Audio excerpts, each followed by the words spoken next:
All right, well, let's get going. It is 2 o'clock, and Michaela is going to talk to us again today. She's got another great presentation prepared. A couple of quick things I want to mention before we get going. We have got a conference coming up in Alabama that I'm super excited about, so hope you are planning to attend that. If you don't know, Orange Beach is a wonderful place on the Gulf Coast. The food down there is really good. It's not usually swimming weather when you're there, unless you're my kids, but not really swimming weather for adults. But it is really nice walk on the beach weather. I know that the speakers we've got lined up, Ducarts are going to speak for 2 days, and a retired Green Beret, Mike Glover, is going to speak for day three. And then day four, we're going to do something kind of all combined. We've got a couple of podcast episodes coming out with both of those speakers featured here in the next couple weeks. Will be a wonderful conference and a great chance to network and meet a bunch of other like-minded people. So always a good opportunity to do that. We've also got, if you're not aware, we have a podcast, the Ranchonomics podcast. You probably should be listening to that. It's a lot of fun. We have a lot of great guests, including Wally Olson as a regular feature, who's here today too. Whoopee. Whoopee. And such enthusiasm. It's nap time, you guys. I tell you, you guys got to get your scheduling down. Yes, we do. And then the other thing, we've got, if you are not already, this webinar goes once a month on the third Thursday of the month. And then don't forget, or know if you don't already, that on the first Thursday of the month, we are doing a Build a Better Business webinar. So this webinar is all about financials and the basics of financials. That webinar is all about other business topics that we're doing a few in a row here with Emily Hobson, who's talking about HR issues. There we will talk about things that are not, they're tied to finance, but not directly finance. And if we do get onto finance there, it'll be in some more complicated topics, whereas we're really trying to stay focused on the basics here. FYI has ranching.fyi has a Monday morning market pulse call. And then we also I do a financial Q&A for them on Wednesday afternoon. So if you have questions about QuickBooks or questions about taxes or questions about bookkeeping or management accounting, feel free to jump in on that Q&A. The schedule for the Monday morning market pulse and the Q&A are on ranching.fyi's website. And these webinars are on Ranch Right's website. So with that, Michaela, are you ready to go? I am. Awesome. Then let's get started. And we will take questions through the presentation if you've got them. So please feel free to interrupt. And then we'll take questions and have comments at the end. So Michaela, roll on. Okay. All right. Can you see my screen okay? I can't yet. Can anybody else? Now I can. I can see Okay. it. All right, Perfect. good. So today we're going to talk about the third main topic in this financial risk management series. We've previously did kind of an introductory talking about lots of different risks. Last month we focused on cash flow and liquidity risk, which is going to be your most urgent risk. And then today we're going to lengthen our view to a bit more long term, talking about repayment and solvency. So the first 5 or so slides are recap. So I'm going to go through them fairly quickly. If we start with what is risk, we're just defining risk as the chance that results will be different from expectations. And the ironic thing is we know that those results are going to be different, right? We know things are going to happen. So we can't avoid risk completely, but we also wouldn't want to even if we could, because it's that risk that creates opportunity. So our goal should be specifically to take the right types of risk in the right amounts with the right management strategies in place. If we think about this concept from the 7 Habits of Highly Effective People, our circle of concern contains everything that we care about in some way, anything that affects us.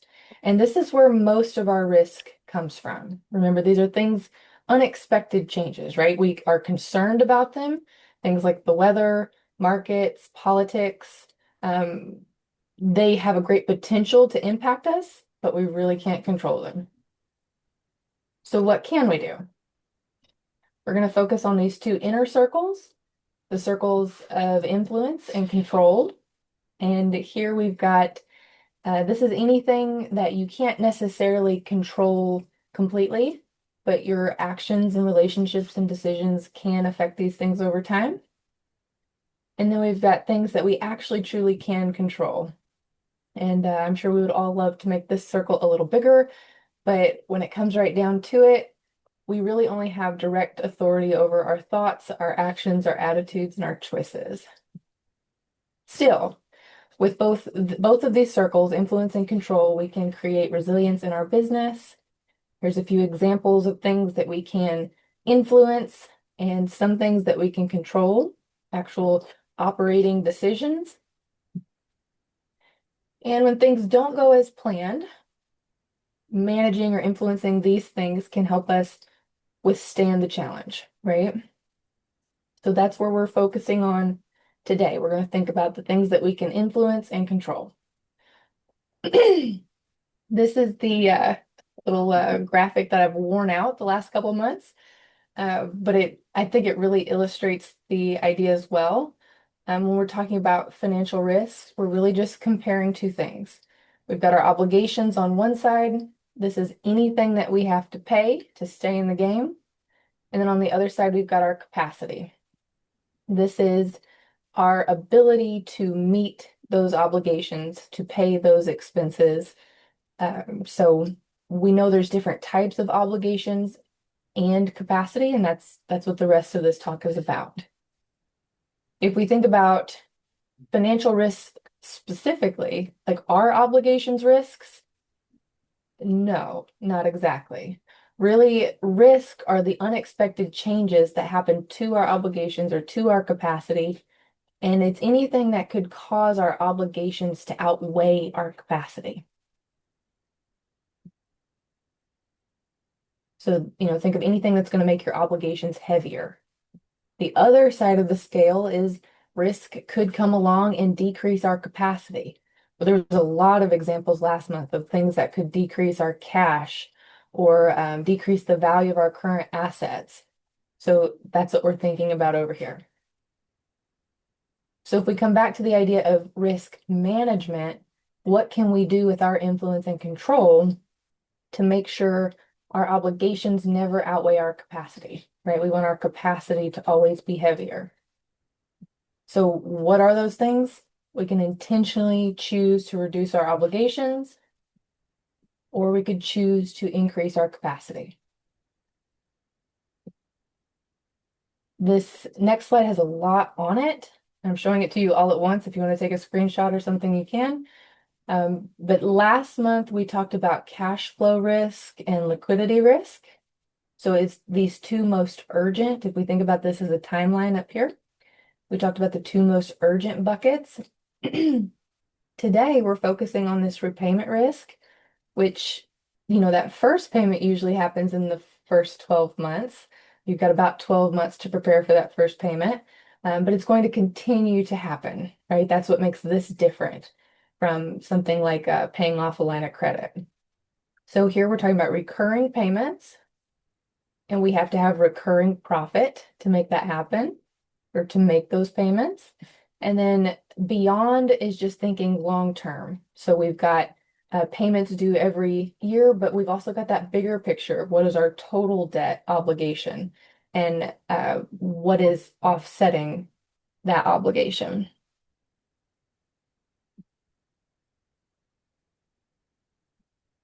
Last month, I'm not going to go through every slide from last month, I promise, but I did just want to reiterate the strategies specifically that we talked about for cash flow. If we're trying to keep the business running and make sure that we have the capacity to pay our operating expenses, some things that you can do are have a low input operating plan. You can negotiate some of those expenses to decrease your operating expense, the total there. You can measure and track your burn rate. This is a metric we talked about last month. On the capacity side, if we're trying to build up our capacity, we can create additional cash buffer. And we talked about wanting 90 days of cash. And we know that that's flexible, right? We talked about how some operations require more than others. We can create a cash flow plan that's very beneficial. And then operating as much as we can on cash, or at least having outside equity on standby, are great ways to increase this cash capacity. Then for liquidity strategies, how can we improve our ability to reliably create cash as needed? We can choose to reduce our current liabilities by operating more on cash or not making purchases until we have more cash to go with that. So just, committing to lower current liabilities if possible. And then on the other side, this is where we can really make a big impact here, protecting our working capital. Don't borrow more than your current assets can support. So this is literally the value of your current assets offsetting the value of your current liabilities, or the money that you owe. We can measure and track net inventory value. These were two metrics that we looked at last month. And we can also use insurance to protect market value when it makes sense. When the market is high and the value of insurance outweighs the cost, that can make sense. So if you want more information on anything that we've covered so far, we've gone more in depth in the previous two webinars, and those are available on YouTube. Today, I'm going to pick up here where we left off. And, we've got a nice little picture here of what it should look like with your current assets weighing more than your current liabilities. But what happens when you have a bad year? So there's a good chance that you've probably felt something like this at some point in your career, where your current liabilities are heavier than you would like them to be. And this often happens when you have like a bad production year, or drought, or some kind of recurring risk actually happens, that that unexpected change happens, and suddenly we don't have the current assets we were expecting to have. So we've got some options here. This is the one we see most often. If you're unable to pay off your line of credit, your banker will likely offer to term it out. This does create breathing room, which is important. But it's also important to recognize that we're not getting rid of that obligation. So we've got this obligation here. If we term it out, it does move it off of our current liability section on our balance sheet, but it's really just moving it into the long-term section of our balance sheet. So we're not actually removing any risk. We're just transferring it from this year to next year. And if you think about that, what we're really doing is taking an obligation that's due this year and piecing it out over the next few years. So we're creating an additional obligation for the next year, and we know that we're still going to have to pay those same operating costs to continue in the game. If we're going to play again next year, we're still going to have operating costs. So we have to recognize that terming it out really is just adding obligation to the future. But sometimes that's necessary, and sometimes you do need breathing room to go another year and get some good years underneath your feet. Excuse me. I do want to say here also that one bad year usually doesn't break a business. The thing that becomes dangerous is making a habit of pushing obligations down the road. So I don't want anybody to feel like I'm criticizing, getting through one bad year. And this is going to kind of be a theme for this talk a little bit. We're really just trying to be realistic about where that risk is and how we're managing it. Okay, so today we're making that jump from liquidity, which is current assets and current liability, which is our short-term assets and liabilities, and we're going to say what happens when we're dealing with long-term financial risk. So again, going back to this table, each bucket here has obligations and capacity. We're going to be asking some of these important questions, and then we've got some metrics and tools to help analyze the risk. So with repayment risk, repayment describes the ability to make recurring debt payments. And we know that if those obligations are recurring, it's going to require recurring capacity. Now, this is something we've said before, and it was kind of an aha moment for me. You know, we look at payments often as like what's next year's payment, but the reality is when we sign up for term debt, it stretches out many years into the future. So taking on term debt is taking on an obligation that's going to require recurring profit. And that profit can come from a couple sources.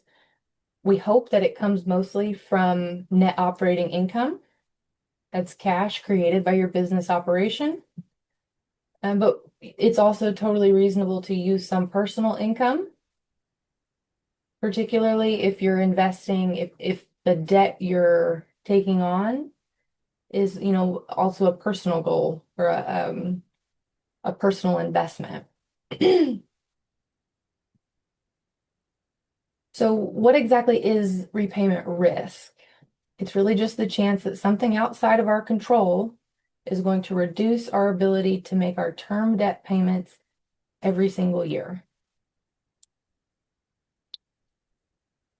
So looking here, we've got recurring payments on one side, recurring profit on the other.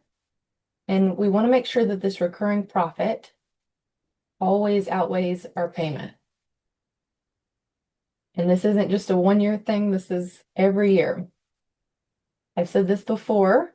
I think it's really important to recognize that the debt payments, the actual amount of the debt payments is not the risk here. People often say debt is risk or debt is risky, but the reality is it's just an obligation and it's a choice. So by taking on term debt and signing up for these obligations, that's a choice. And the main risk here is that something's going to come along and reduce our ability to make a recurring profit. And I've got a couple asterisks here. I'm cheating a little bit, I suppose. This reduced profitability, we talked about this as being something that we can influence. You know, we can put strategies in place. We can work on marketing, we can work on soil health, we can create grazing plans, we can do all those things that should increase our profitability. But at the end of the year, we're still exposed to market price, weather, animal performance. You know, sometimes you do the very best you can, and you're still just going to have a lot that struggles with performance or health. So I say reduce profitability here because it's, you know, all of these things work together to make it hard for you. But there are a few things in here we can influence. Now, these two at the bottom are very much, I would say, you know, they happen sort of to us, right? Like no one plans for injury, but it's a very real thing that could happen. No one plans for job loss, particularly non-farm income.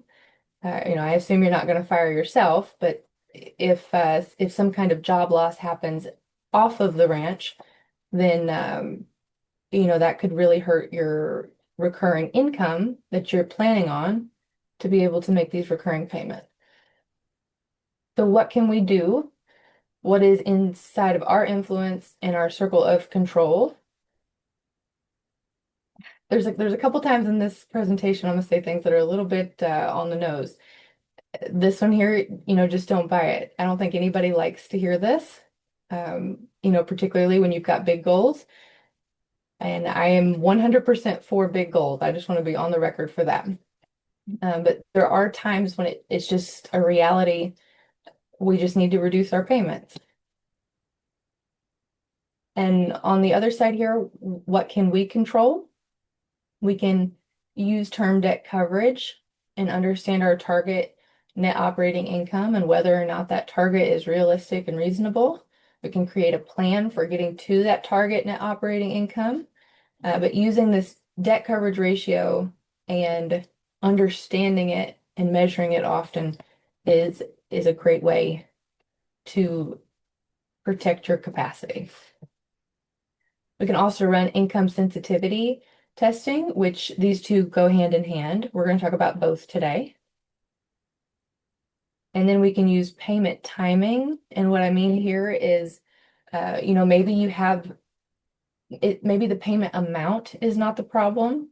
Maybe it's the timing of the payment. So like if your payment is due like in the time of year when you have no extra income, that's going to create stress and increase the chance that something could make you unable to make your payment. So by using something like a cash flow planner, you can time your payments with your anticipated income, and that greatly would reduce your risk then of being unable to make the payment. The last thing is just if you are making personal investments, and to be clear, I'm talking about land mostly.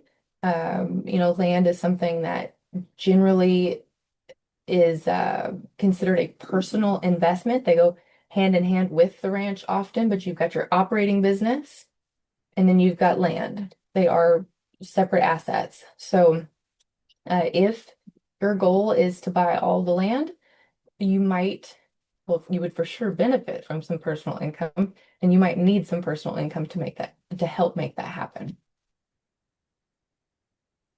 Okay, so let's quickly talk about term debt coverage. This metric is really important, one that we focus on a lot, where we're taking the recurring net operating income. And when I say recurring, I just mean don't take only the best year you've ever had. Also, don't take just the worst year you've ever had. It's a good practice to do both, right? Just make sure that you're not just looking at the best year you've ever had and say, wow, this is what I can afford every year. We're taking that recurring net operating income or average or however you want to think about that and dividing it by the recurring payments. The payments, that's something we can pretty much understand what it's going to be because we signed the promissory note. So we know exactly what that's going to be each year. This ratio represents the number of times your net operating income can cover these payments. And our goal should be 2. Now, that being said, there is some wiggle room there, but we would recommend that you never go less than 1.5. So that means if your payments are $10,000, then your net operating income should be at least 15,000, 1.5 times your payments. So we're looking for in an ideal world, we're looking for 2. The reality is there's going to be times when you're making investments to improve your business and that sort of thing, and you're going to stretch it down, to 1.5. And we would recommend that you never go less than 1.5. And there's a couple of reasons why. Number one, if we're producing income, we're going to have to pay taxes. And depending on how large the payments are, if you've got $300,000 in recurring payments, that's $300,000 of recurring income you need, and you're going to pay more tax. The more income you need to make your payments, the more tax you're going to pay on that income. So we use 1.5 to cover basically all the tax brackets, but keep in mind that the bigger your payments are, the more margin you need there. And then sometimes I struggle to explain the extra margin part, but I love it in this context here when we're thinking about the scale. When we say that we want to create extra margin, we're literally saying we just want to increase our profit here. We want to make our profit heavier. We want to tip the scale in our favor. So we always want to create extra profit, extra margin, because that's reducing the likelihood that something's going to come along and reduce our profit to the point that we can't make our payments. So it's great to calculate this before taking on any more term debt or making any major operational changes. And it's okay to use personal income, but only if you want to. So what I mean by that is if you're taking on debt for your business and you're making an intentional investment of personal equity, that's fine as long as you understand that's your personal goals, right? Like your personal money is what you get to use to spend in your life and have the lifestyle you want. So let's not create businesses that drain our personal income because it has to have it to make our payments. Let's be really intentional about using personal income only for the sake of investing in the way that we personally want to, or investing in personal assets. Like I said, if land is your thing, that's all you want, and your personal income is going to support that land, that's okay. Just make sure that you want to, and we're not creating businesses that rely on personal income just to get through the year. So our best practice here is to adjust this ratio, this number here, adjust this according to your risk tolerance. If you're less risk tolerant, you're going to want a higher number. And also remember that the size of your payments or the weight of your payments on our scale here, if your payments are larger, they're going to require extra margin, extra taxes. And so just remember that you may not get by with just 1.5 if you've got some really, really large payments. Okay, now the important variable here when we're thinking about term debt coverage is income, right? We know how much our payments are, but income is sensitive. So to measure this, I apologize, this formula looks kind of scary on the front end, but I promise it's not that bad.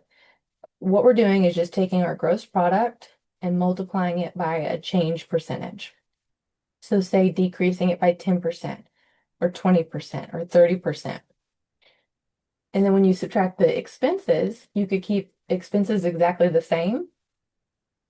You could increase expenses by 10%. Maybe you think that you can decrease expenses by 10%, so you want to see what it looks like that way. Either way, you make your percent change to each of these variables and you get an adjusted NOI. And then we use that, we go back, we use that adjusted NOI here to calculate a new term debt coverage. So the reality is that things outside of our control will impact profitability, no matter, you might run a tight ship, you might be a great planner, but at the end of the day, there are things outside of our control. So we want to see, how does a change in income or how does a change in expenses affect our ability to make our payments? And this is a really powerful way to reduce risk and to see how sensitive our recurring profit is.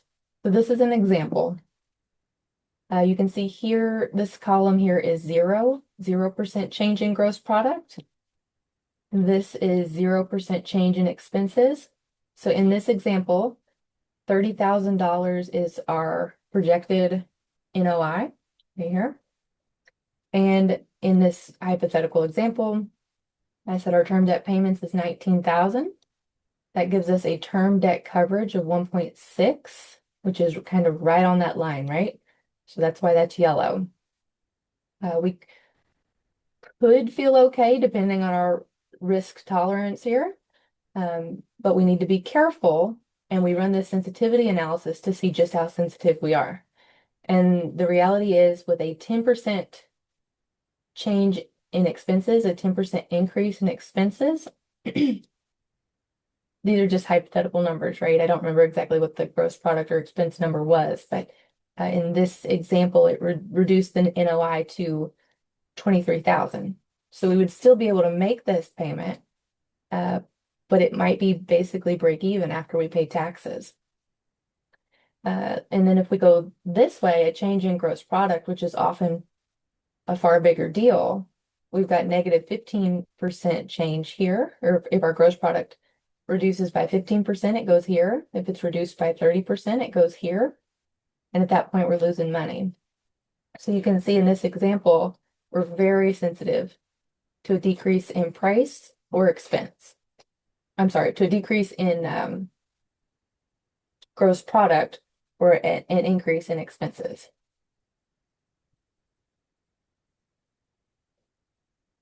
Are there any questions about these two metrics before we go on?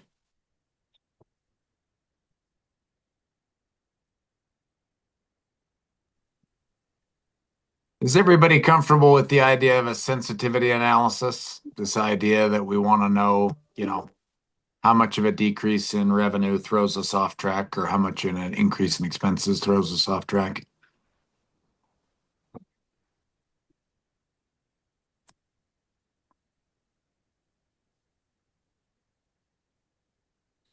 Apparently you explained it well enough. Yeah, I guess so. Yeah, we'll keep going. Yeah, I like it. This is kind of the same thing you're presenting in our whatever you call it, that year-end analysis that you send out to us, or that we can get through. Yes. Is that right? Yes, this chart comes exactly from that report that we'll send out for the end of this year. So you'll see something just like this. Yeah, I like it. Very good. So, Ricky, in your case, right, last year is a perfect example. As we saw cow prices change, volume of people interested in custom feeding started to change. Feed costs might have changed also. You have the ability to sort of forecast what the impacts of those things could be, right? Yep, that's right. If Yep. if I told you next year that I think that, or that we know that the price of feed's going up 20%, then we want to be able to figure out what that means for the operation, right? Or grow yard capacity is decreasing by 20 or 30%. Yep. Yep. Exactly. Great.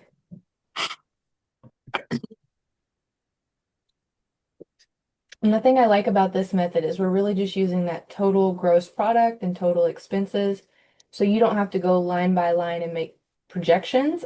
It's just kind of a quick way to help you understand how sensitive this recurring profit may be. Very good. Okay, so I'm going to ask this question a lot this month. What happens when you have a bad year? So in this case, we can see like our recurring payments is outweighing our profit. So maybe I shouldn't have put recurring here, but let's just say this year's profit is not enough to make our recurring payments. So in some cases, we can use savings or equity to make payments, and this can get you through a bad year.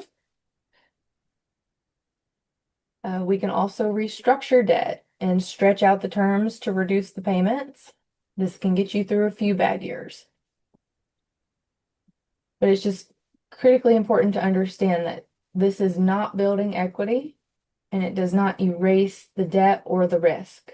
We're really just transferring the risk from this year when the payment is due or putting it on future years. So just like terming out a line of credit, we're creating a recurring obligation for future years when we do that, which leads us directly to solvency. So this is our second big topic for today.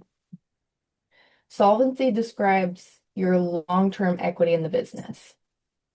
And specifically, the question that we're asking today in light of financial risk management is, are our debts and futures secured? So what do we mean by that?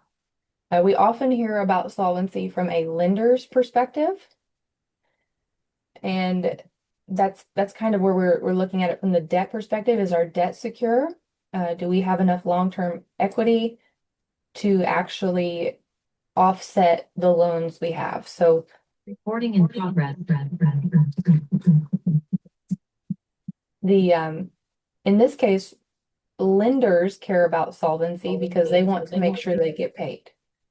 The lender needs to know that you have enough equity in your assets so that if you sold them, you could pay off the loans, they would get paid, and all would be good. Now, that's the traditional definition of solvency. but I don't think very many of us have selling the business on our radar. So I think it's kind of doing the idea of solvency injustice if we only think of it from the lender's perspective, which is why we added this second point here, are our futures secured? Equity is important for more than just using it to get more debt or leverage. We care about solvency because our future depends on that equity, right? The whole point of our businesses is to build equity. And you can probably tell I was excited about this point because I feel like this is kind of the exclamation point on this whole series. Like when we build equity in our businesses, that equity is the reward for the risks we've taken. So in agriculture, we often do take a lot of risks, and we know there's lots of different types of risk. So as we go through our business year to year, we're taking those risks on. The reward is partly that income that services debt and keeps the lights on and keeps our businesses running. But the premium here is often the biggest reward for these risks. So we need to make sure that we're not eroding our equity, but we're building it over time. And that's why we care so much about solvency. Solvency is usually the least urgent problem,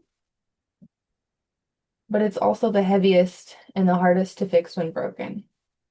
So, we take solvency seriously because of these points right here. The lender really cares about this one, but I'm here to tell you today, I really care about this one. We want to make sure that your business is serving you. So let's talk about what is solvency risk? It's any chance, or it's the chance that something will come along outside of our control and erode our equity. Now, again, the amount of the debt here is not a risk. So the total liabilities is something that we know, it's something we sign up for. That's not the risk. The risk is that something's going to come along and reduce the value of our assets compared to our liabilities. So think repeated bad years. This can be like a prolonged drought. It can be animal performance issues. It can be maybe some bad debt, creating payments that are too difficult to make, that kind of thing. Anything that could cause a bad year likely could result in these things. And I put asterisks here because all of these things are choices, right? I just want to remind us that risk by definition are the unexpected things. So the bad year itself is the risk, but it's these outcomes from the bad year that erodes our equity. But also very much outside of our control could be a decline in asset values, long-term health problems, and I'm talking specifically about the operator here, family problems, and that could be divorce or difficult family transitions. All of those things can put strain on a balance sheet, and I don't mean to, it can cause strain on a lot of things, right? I don't mean to minimize that. It's just today we're talking about financial risk. So we're thinking specifically about the balance sheet. Any of these things on this side of the screen can reduce the value of our assets compared to our liabilities. So what are some strategies that we can use to promote solvency and protect our debts and our futures? Number one is just don't get any more debt, right?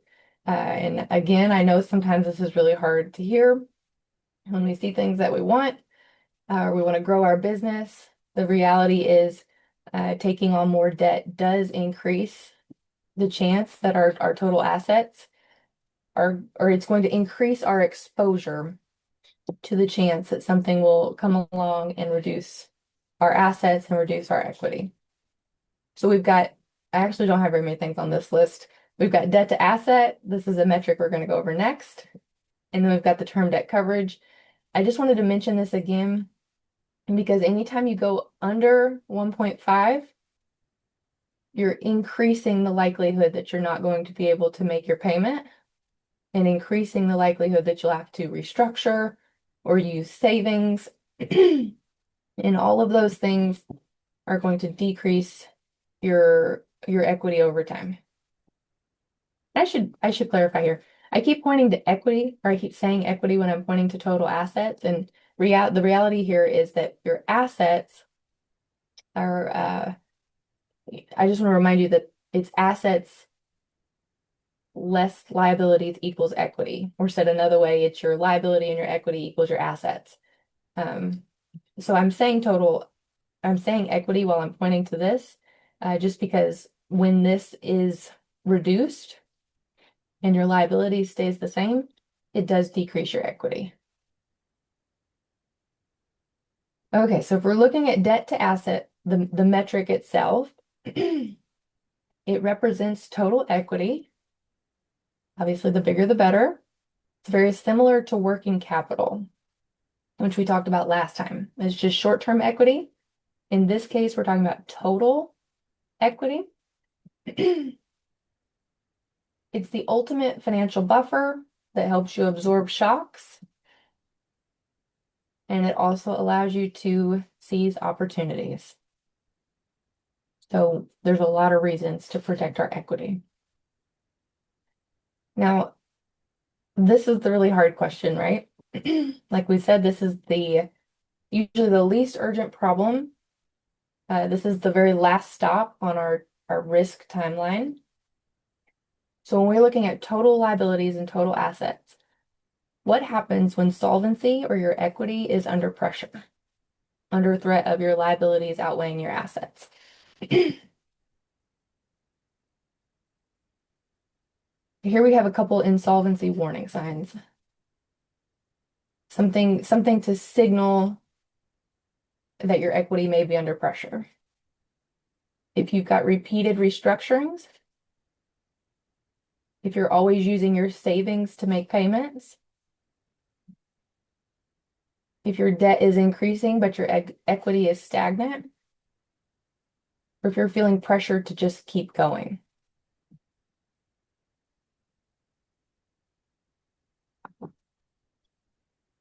Explain that last one a little bit, Michaela. Sure. So if you don't have a clear way to make your payments, but you feel like you have to just keep going, like you have to just throw it all out there another year, that sort of thing. Basically, if you don't have a good plan for preventing these, but you feel like you need to keep going anyway, that should be a red flag. I like it. Thank you. Mm-hmm. Are there any other questions so far about solvency?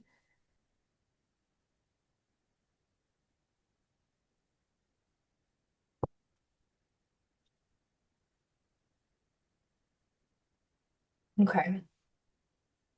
So again, I'm trying to answer this question. What happens when solvency is under pressure? We've talked about this. I just want to say again, solvency problems are not fixed quickly. They're fixed intentionally. So we've got to be really intentional and honest when we talk about solvency problems and solvency risk. And I think it's important to ask some of these hard questions. Hey, Is your Michaela, debt your audio is kind of, or am I the only one? No, think your you're on. audio got funny there. Yeah. Something changed with Yeah, your just- microphone? No, can you hear me now? Better? Yeah, Thank you. Should I just start at the beginning of this slide? please. Okay. So we just want to be very aware that solvency problems are not fixed quickly, but they are fixed intentionally. And so as we go forward, we want to be very intentional and honest, and we want to be asking some of these difficult questions and being really honest with ourselves. So, is your debt improving your life? And I said this in a very specific way.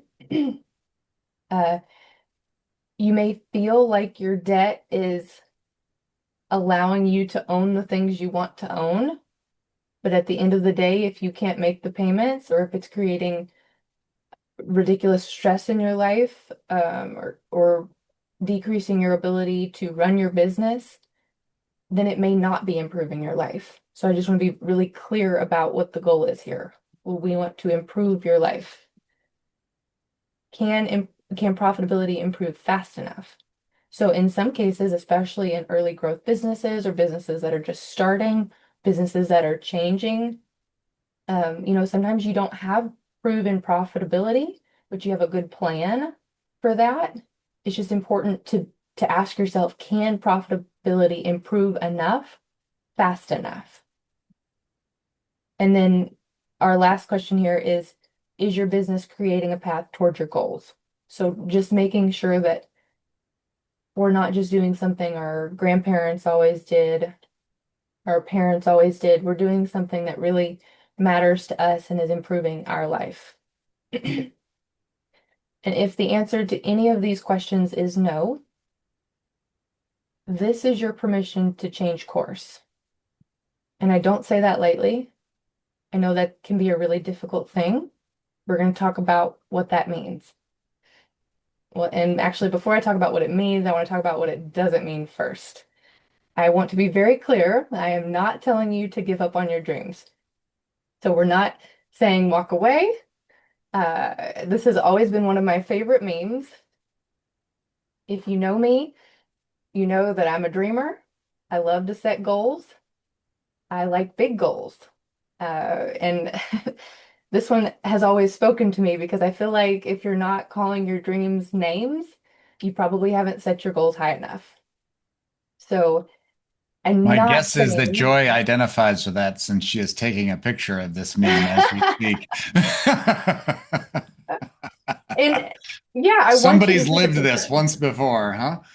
Yeah, I've always found this one so relatable. And yeah, I want you to remember this from this webinar. It sounds like I'm being pessimistic, but I'm really just trying to be very realistic. And this is an important point. No one is telling you to give up on your dreams, but I do want to talk about what changing course looks like. So if we're not saying give up on your dreams, what are we saying? I want you to be very specific about what your dream is. We want to remember that the dream is the destination and the business is just the vehicle for getting us there. So, what can the destination look like? What does it often look like? Security, freedom, being proud of your work, carrying on a family legacy, doing something you enjoy, building something greater than yourself. These are the things that we hear most often. And it's just really important to realize that if your business or your debt is not serving you today, changing course is not about walking away from the dream. It's just changing how we get to the destination. So here's a couple really practical ways that we can do that. Specifically, what I mean is changing course. If we see insolvency coming, one thing I want you to do is prioritize income over asset value, meaning, and this is just the example that comes to mind, if you own property or you're paying debt on property and you think, but it's got all this asset value, but it's not really creating recurring income to service that debt, that would be a good indication that you need to prioritize your recurring income over the asset value.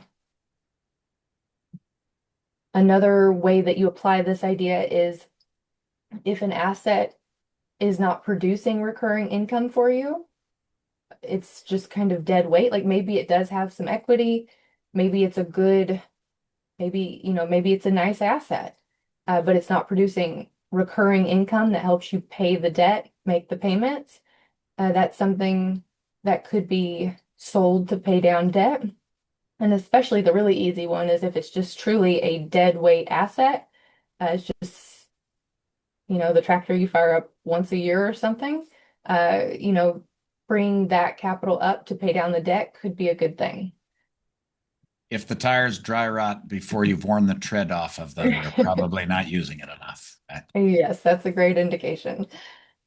Uh, Another thing you can do is allow your business model to evolve.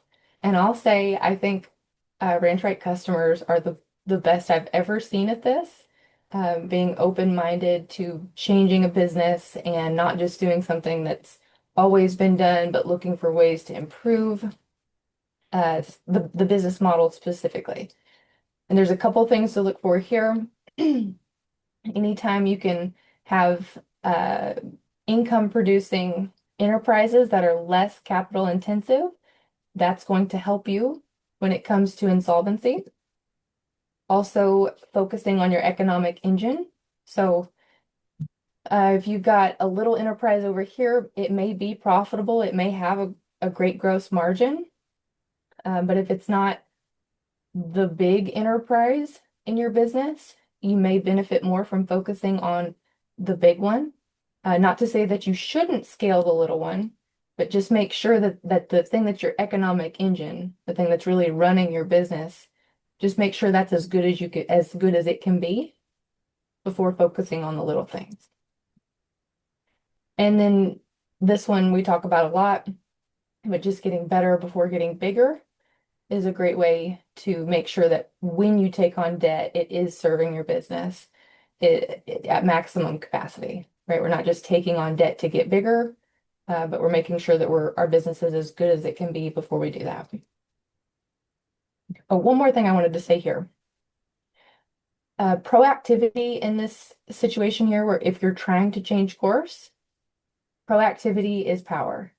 If you want to change course, do it while you still have plenty of runway and time to make that change and see the benefit. Okay, and then I've got just two more slides here. I showed this exact same slide last time. I think it's really important when we talk about risk and, debt kind of gets a bad light or is shown in a bad light when we talk about risk. But just remember, debt is just an obligation. It's just a tool. We know what debt is when we sign up for it. We get to choose whether or not we use it or not. So it's the details of the debt, meaning the amount, the return on the assets you're using the debt for, the value of the assets securing the debt, and the repayment plan and the timing of that. Those are the variables that determine your exposure to risk.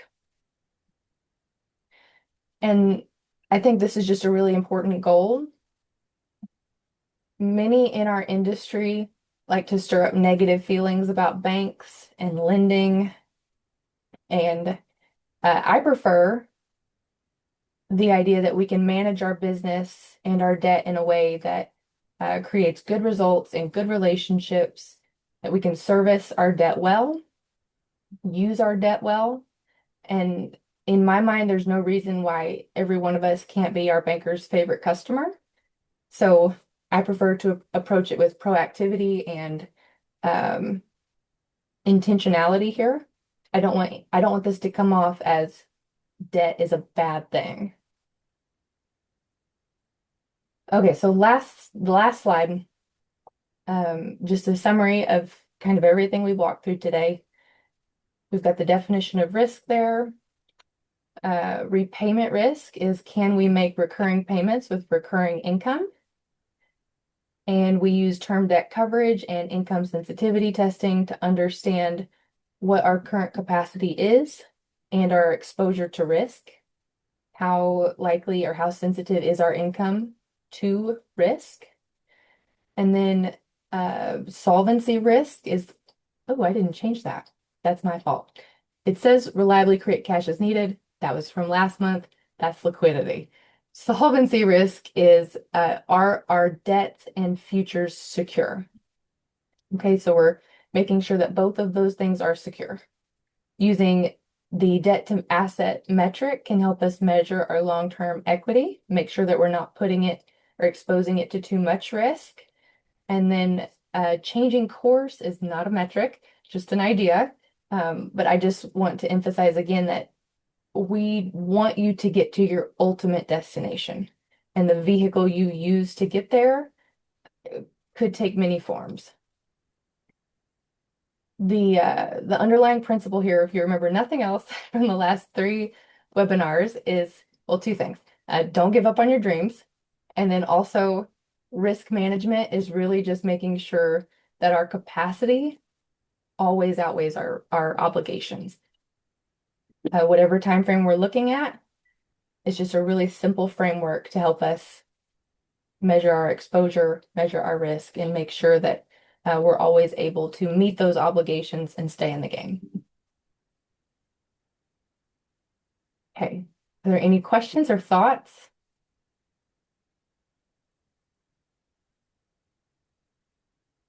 Well, I've got a question on capacity versus obligations, basically, I guess is what it is.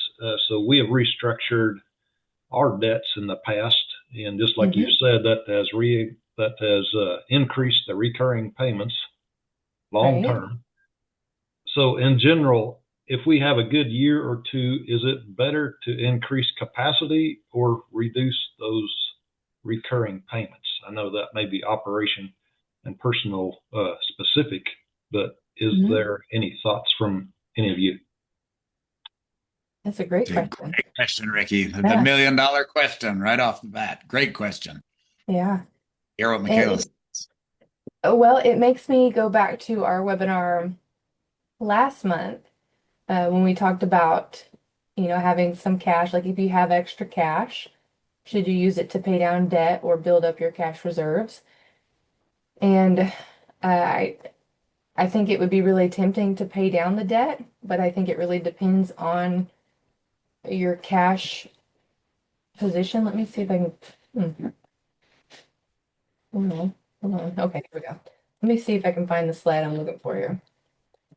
While Uh, you're pulling up that slide, I'd be curious from other listeners today, what would be factors you would consider as you looked at taking on one side or the other of that equation? Ricky, you can chime in on this too, obviously.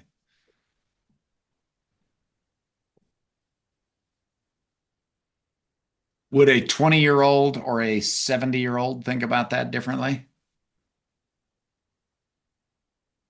Would a $50,000 business or a $50 million business think about that differently?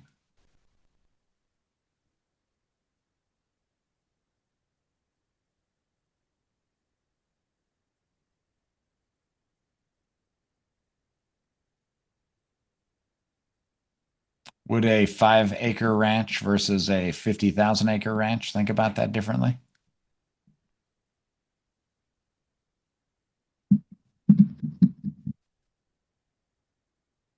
It depends, is the answer, I guess. Very much so, but I'll tell you, for most of the people we work with, because of the demographic and the life stage and all that we see, most people are biased towards the debt to pay down the debt first, right? To attack that liability side. And I think most of our customers ought to be focused towards the increased capacity side or, increase the income side. Now it depends. You can take all things too far, right? But I think we have some tools that help us analyze which one produces a better long-term outlook. And I am certainly not, super aggressive with debt, but assuming debt is at a reasonable level, assuming our costs are at a reasonable level, this is a place where we often encourage people to really get interested in marketing because that adds a lot of profit potential without adding a lot of cost.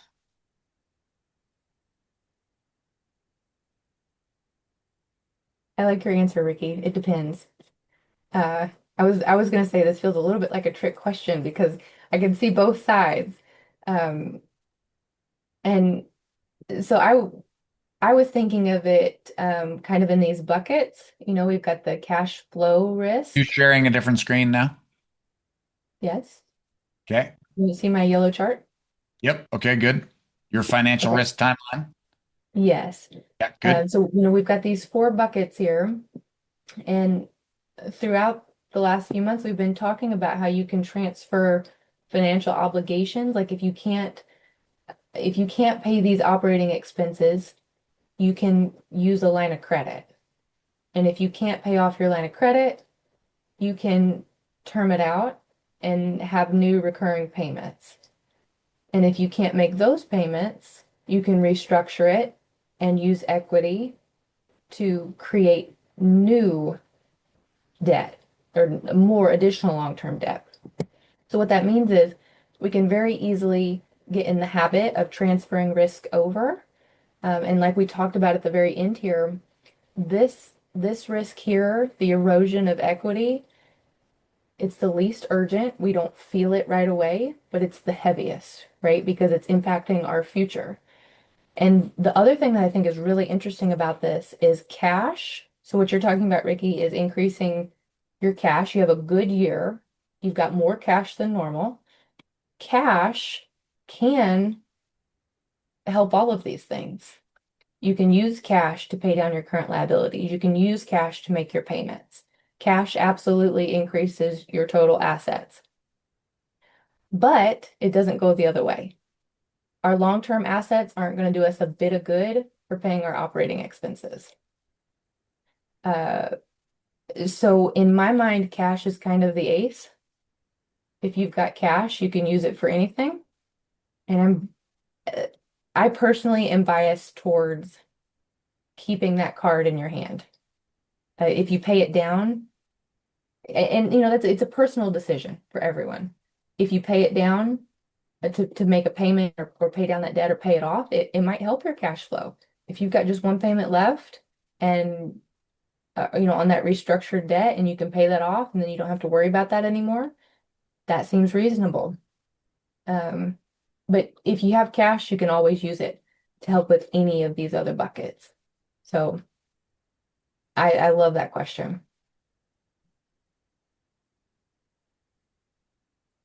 Does that help you think about it, Ricky? Yeah, that helps a lot. I like that little explanation there. I like that. Cash is capacity just as well as increase in asset base.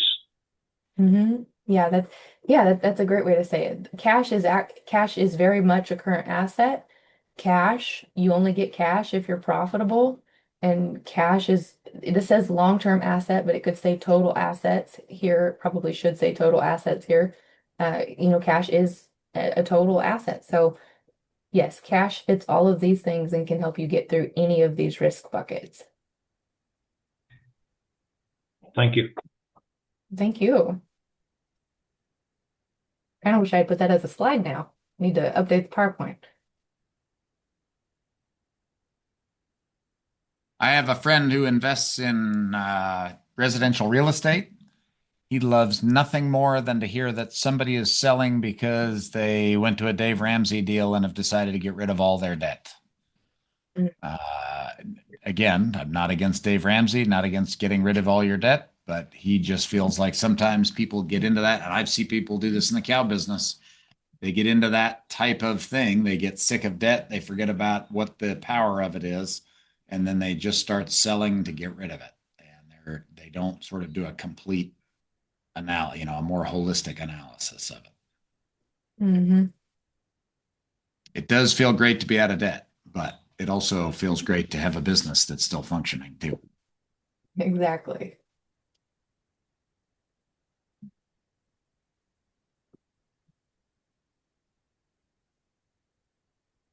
What other questions do you have?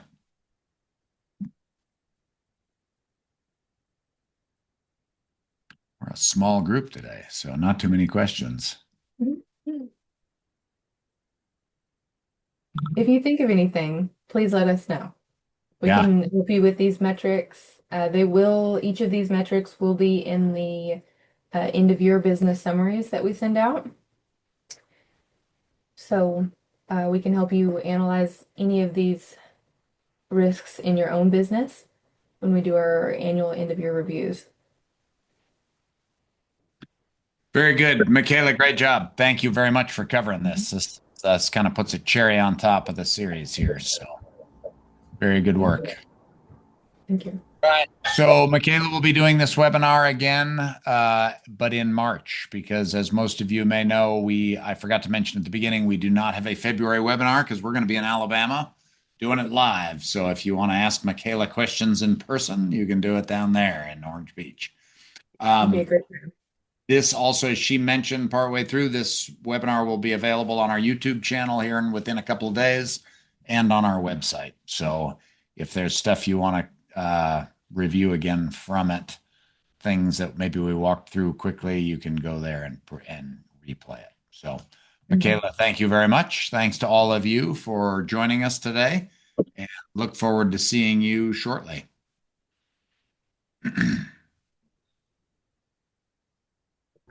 Have a great afternoon. We'll talk. All right. Thank you. Thank you.